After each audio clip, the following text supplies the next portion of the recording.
Hello and welcome to our new investment strategy update. Post-Iran conflict, investors are facing a very different economic and market landscape. Economies are still digesting an energy shock with its inflation and growth constraints.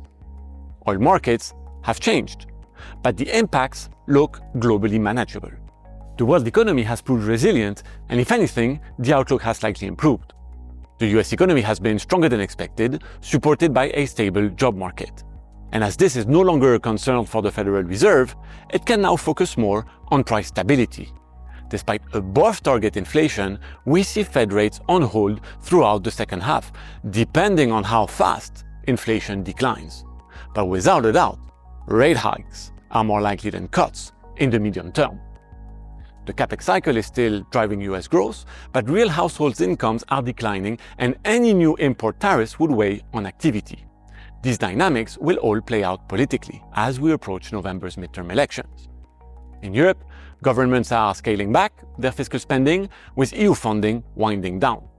Still, Germany's fiscal expansion should offset this to some extent.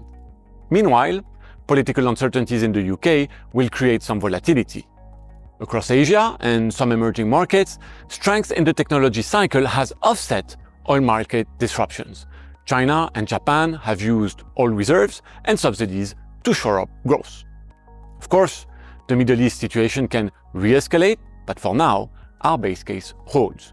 We're in an economic expansion, and recession risks are low. This is a strong cycle driven by unprecedented investments as nations seek to ensure economic security and autonomy.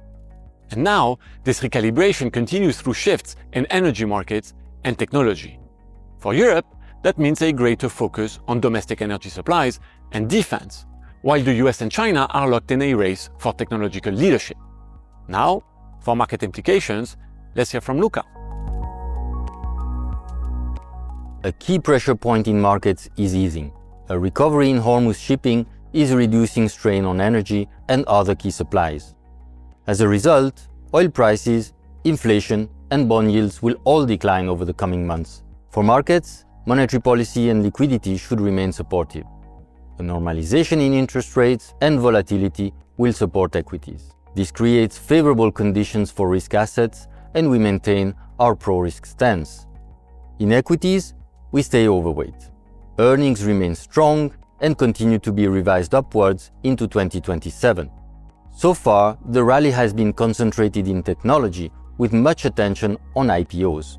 But from here, we expect performance to broaden.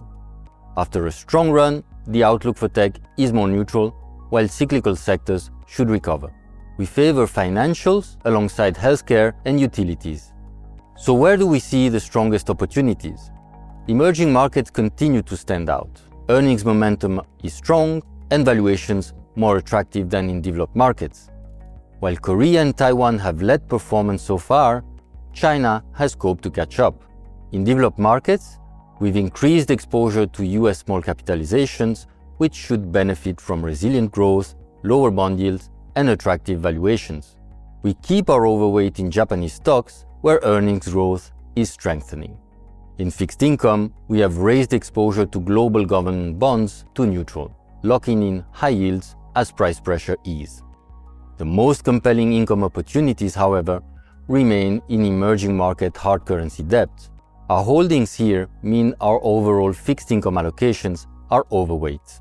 In currencies, a stable Fed outlook and a resilient US economy should support the US dollar. We therefore take a neutral view on the dollar against the lower yielding developed currencies, such as the euro or the Swiss franc, while staying positive on higher yielding currencies, including emerging markets. Finally, we keep our gold overweight, supported by solid structural demand, particularly from central banks. That said, with the Fed removing its easing bias, we've lowered our 12-month target to 4,800. Markets enter the second half of the year having absorbed a conflict, an energy shock, and inflation concerns. We remain positive on risk assets, but risks remain, including a more hawkish Fed, geopolitical tensions, and policy shocks such as tariffs. The environment remains volatile, but still supportive for risk-taking. We stay vigilant. Thank you very much for watching.